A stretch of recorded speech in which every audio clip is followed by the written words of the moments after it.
Gente, tudo bem com vocês? Eu tô com Marciane Pagliari, ela é taróloga, terapeuta Ayurveda e do Sagrado Feminino, especialista em expansão da consciência. Expansão da consciência. O que é ser uma especialista da expansão da consciência, Marciane? Bem-vinda ao Obrigada. canal aqui da Ana Paula Peixer, do YouTube. Obrigada, Ana. Eu me sinto bem honrada de estar aqui. Eu que me sinto. Ela é minha professora de tarô, tá, gente? Se hoje eu sou taróloga, é graças a esse ser divino, maravilhoso que está aqui diante de vós. Exagerado, exagerado. O que Tá, é vamos ser uma lá. especialista de expansão da consciência? Eu acho que nesse momento que a gente se encontra de transição planetária, o que a gente mais precisa entender é sobre uma compreensão ampliada de todas as coisas, de todos os universos. Então, principalmente nas questões, nos conceitos existentes. Então, a minha especialidade, se tratando de consciência, é utilizar qualquer tema que já esteja fechado em relação ao tradicional, ao que se tem comentado como verdade absoluta, Os dogmas dogmas fechados, fechados abrir e expandir. abrir e expandir consciência sobre todo e qualquer assunto. Muito legal. Muito Que legal. faz parte do meu trabalho, é claro. Que legal, que legal. Então a gente pega qualquer tema e expande, dá uma visão nova para aquilo, no sentido que a pessoa tem um outro olhar, um olhar expandido, um olhar, e essa expansão da consciência vai na direção da essência de cada um de nós, né? E acaba reprogramando crenças, Isso, né? aí, Mudando modelos de comportamento, melhorando, curando as pessoas energeticamente. isso, fazendo com que as pessoas sejam pessoas melhores, mais afim com aquilo que elas têm de essencial, né? E curando traumas também, curando crenças. Nessa direção. É bem amplo isso. E uma das ferramentas que você usa para isso é o Theta Healing. É o Theta Healing. Ela é Theta Healer também, tá, gente? Na verdade, se eu fosse escrever a biografia de Marciane, eu ficaria pelo menos 10 minutos falando tudo que esta mulher sabe fazer. Mas agora a gente vai falar sobre tarô, porque ela é, na minha concepção, uma das maiores tarólogas do Brasil. E é uma pessoa que sabe passar muito bem esse conteúdo, porque eu aprendi com ela. E como eu sou professora, então para mim um professor sempre reconhece um outro bom professor, né? Como a gente ama aprender e ensinar, a gente acabou trocando muito nas aulas porque eu falava mais do que o Homem da Cobra e nós somos duas leoninas e a gente trocou muitas ideias e isso gerou uma amizade e hoje a gente está aqui fazendo esse programa aqui para vocês no YouTube. Vamos falar sobre os primeiros tarôs. Eu achava que era de Marcélia, mas não é? Não.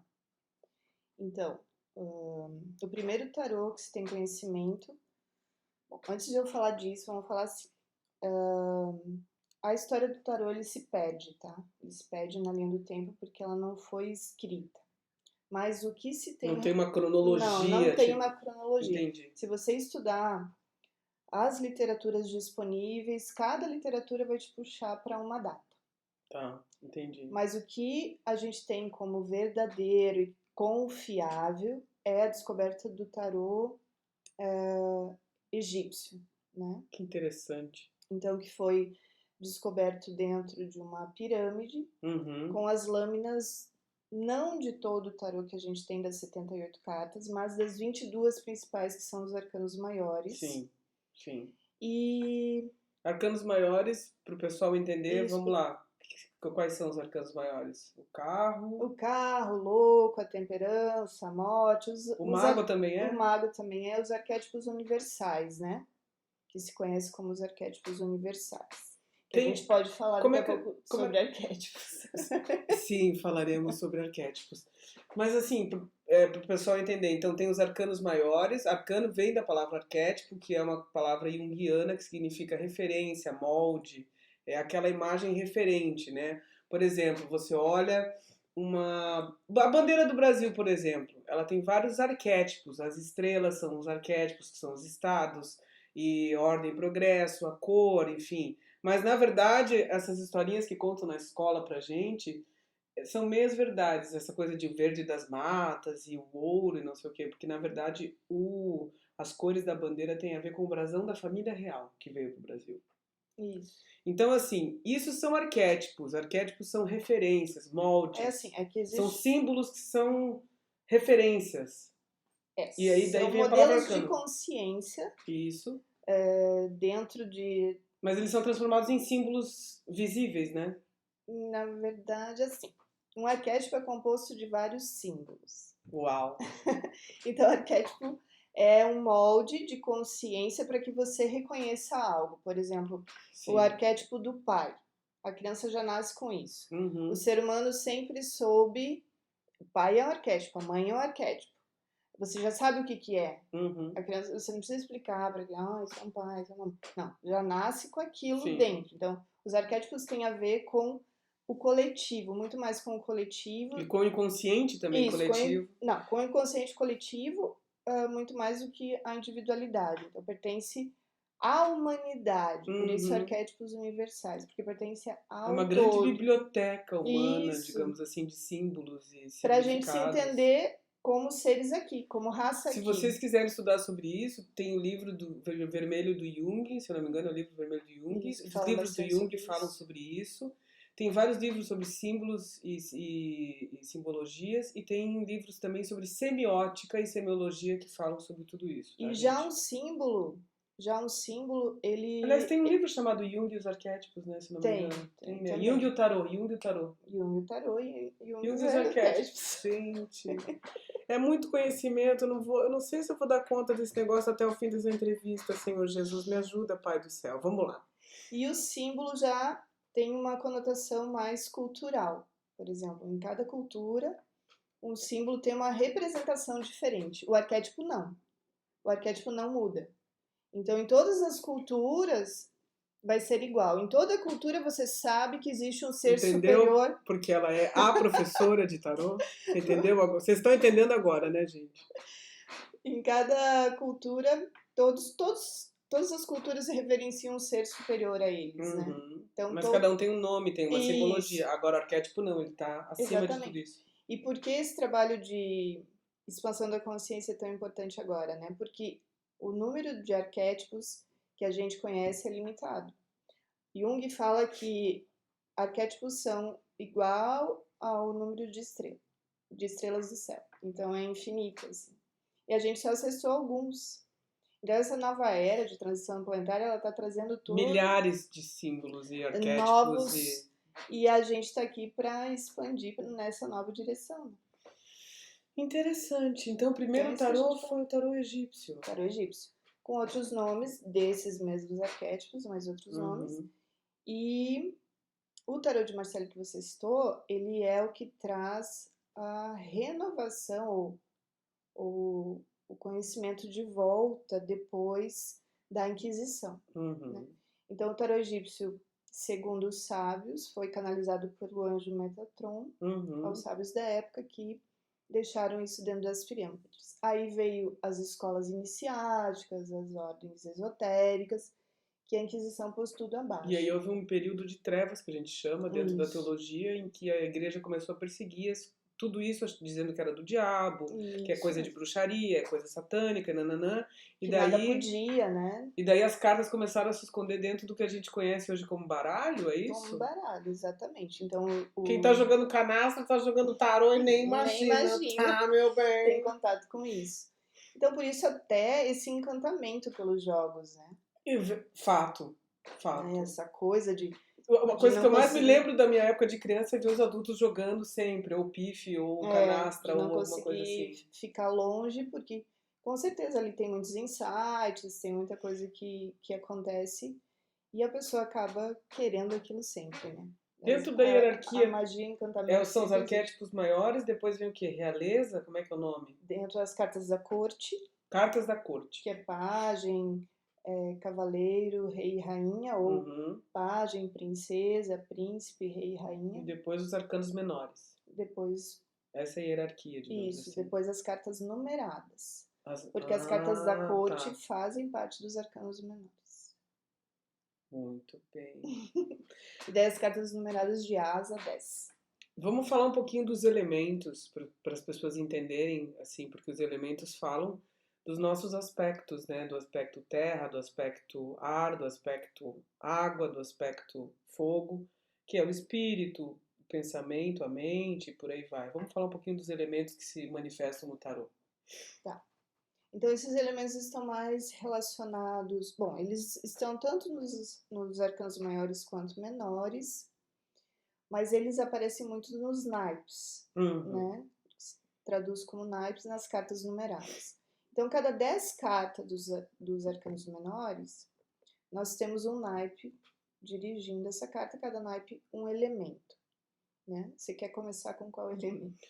Você na aula começa com espadas, que é Com o espadas, que é o mais mais lá trucidante, na frente o de todos. mais pancada que tem. Mas vamos começar, vamos lá. Então, dentro do tarô mitológico, né, Uhum, que é o uhum. que eu ensino, trata das questões da mente. Mitologia grega, né? Mitologia Mitologia grega, grega. que trata das questões da mente.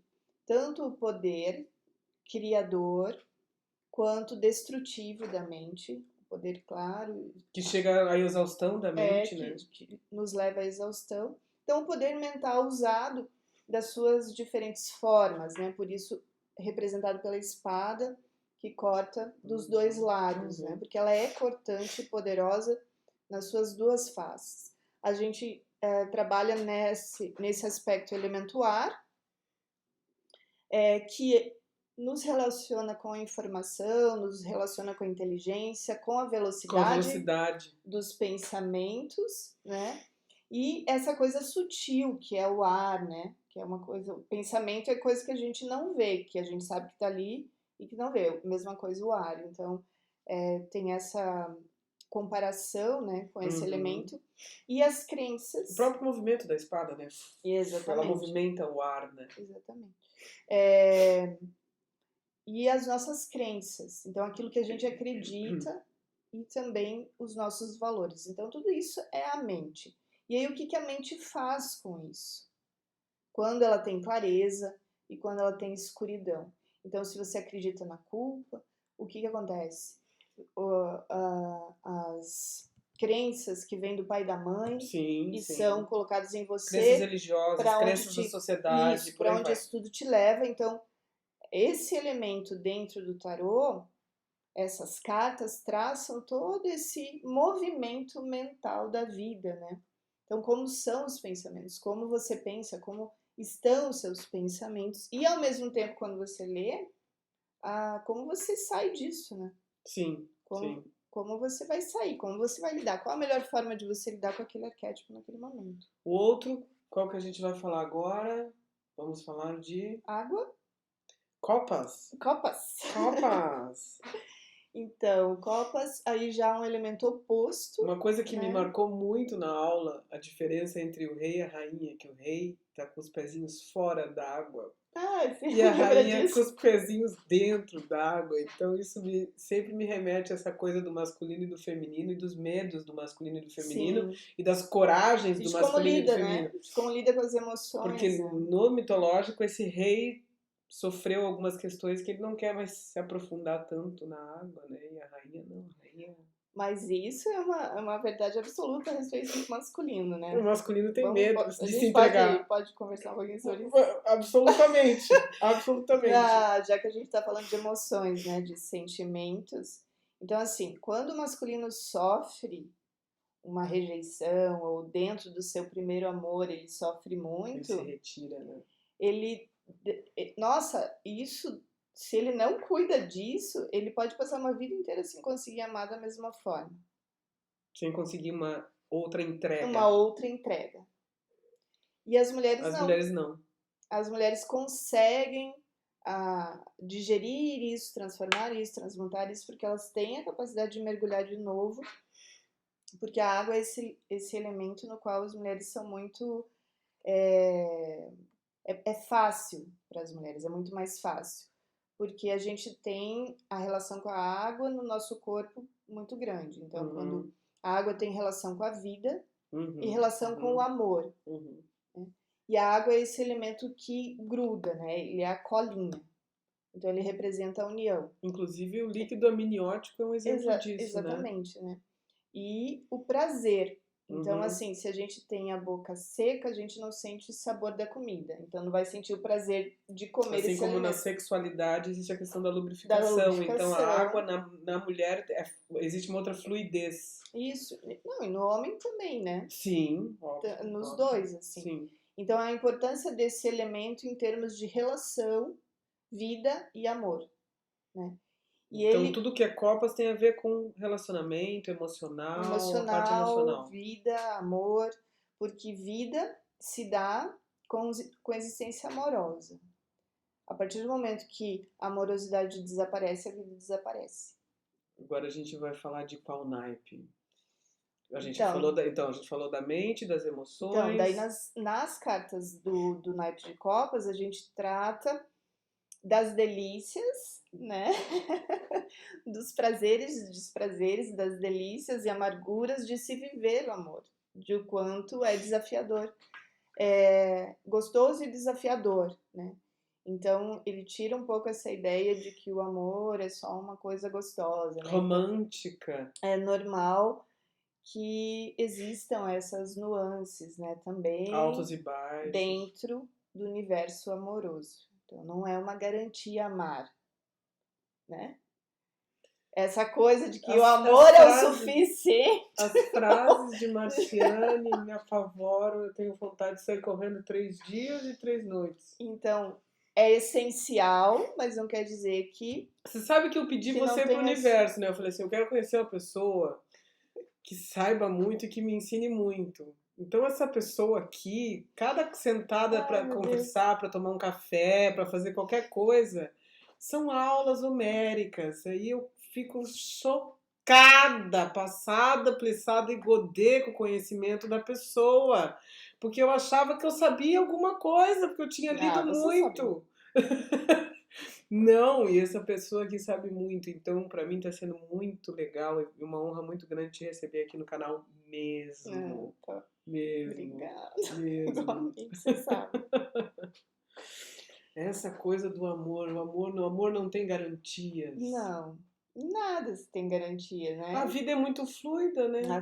É isso mesmo. Fluida, fluidez, por isso copas, água, É isso fluido. aí. Então a gente precisa muito entender que as tristezas também estão dentro desse universo amoroso, mesmo o amor existindo.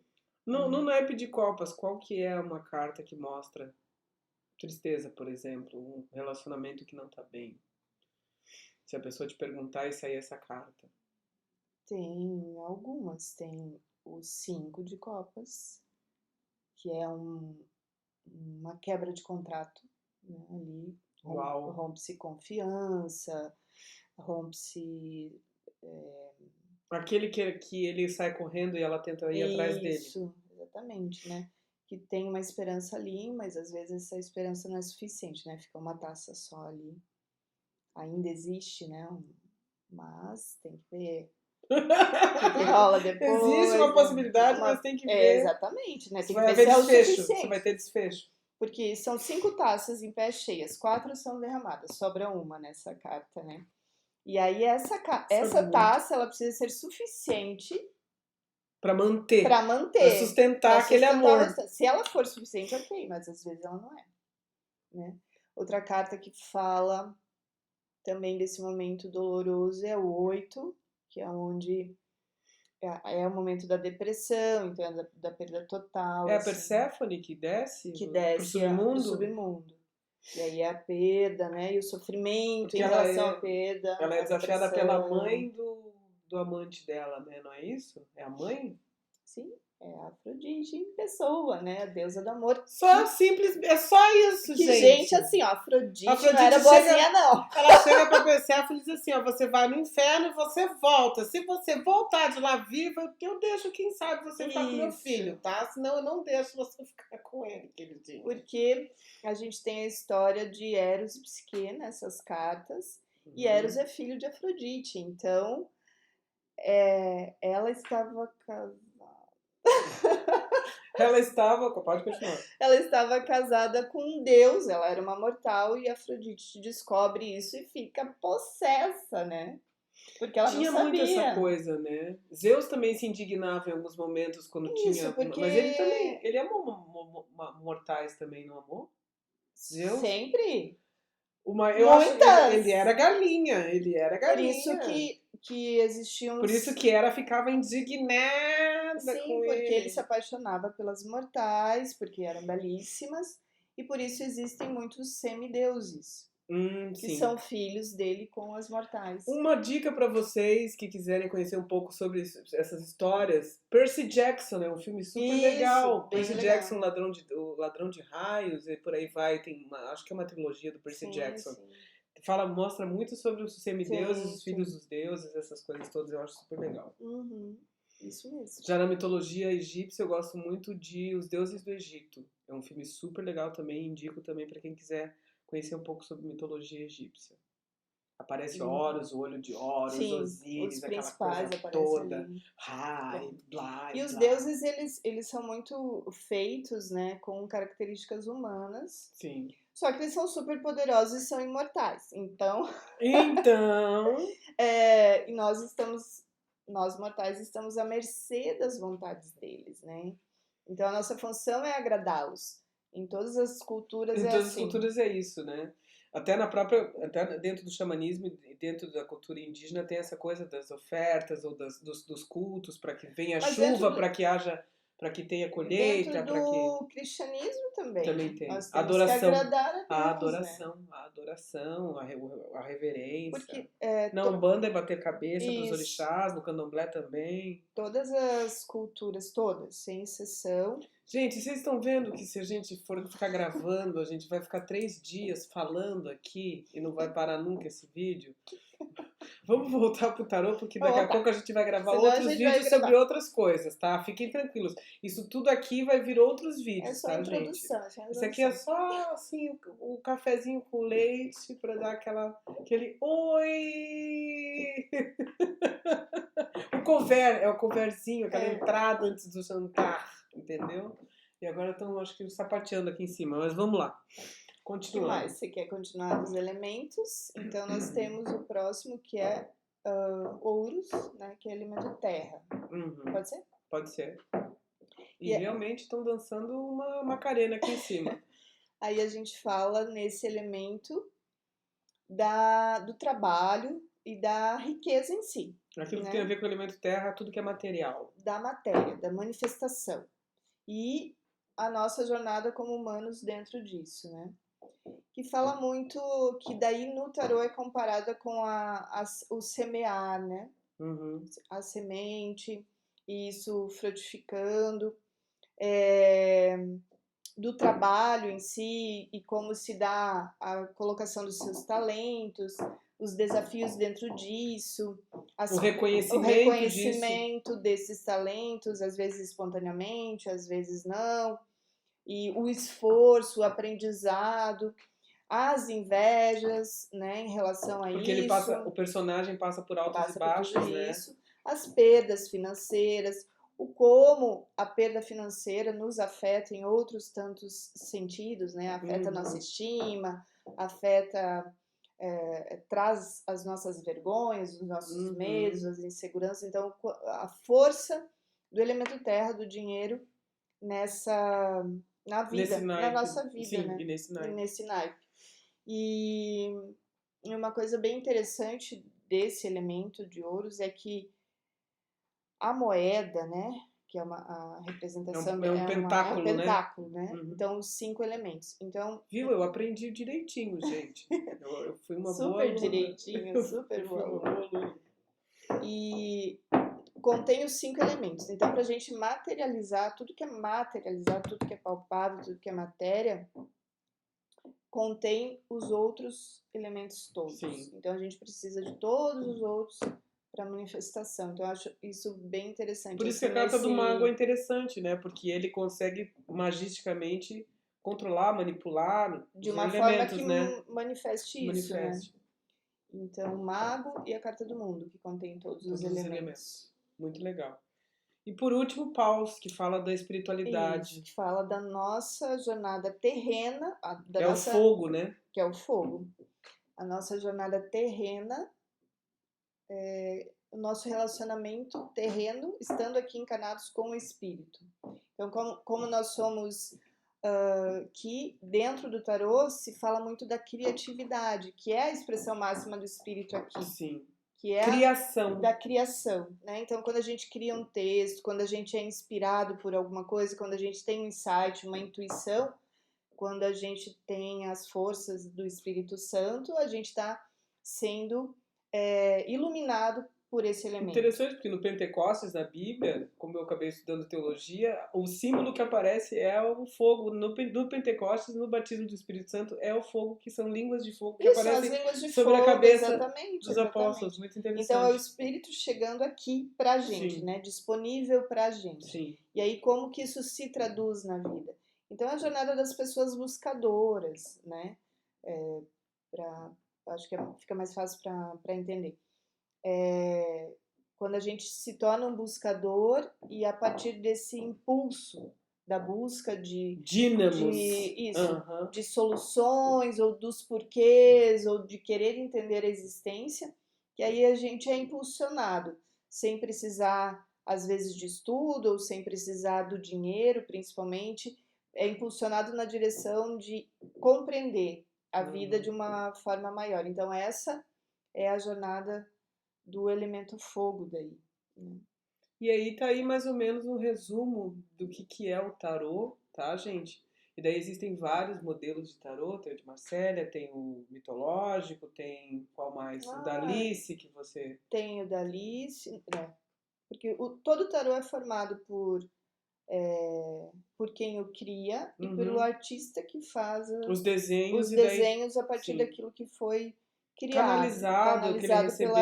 pela pessoa. Então tem o tarô universal de White, que é considerado dentro dos clássicos, tem o de Marcella... O de Crowley também? Crowley já é mais dentro da nova era, dentro ele é muito da bonito. Nova visão ele é todo do tarô, tecnológico, high-tech, as cores assim são muito vívidas e todo. E aí tem o mitológico, tem os tarôs de Botticelli, que são italianos, que mais que eu lembro agora?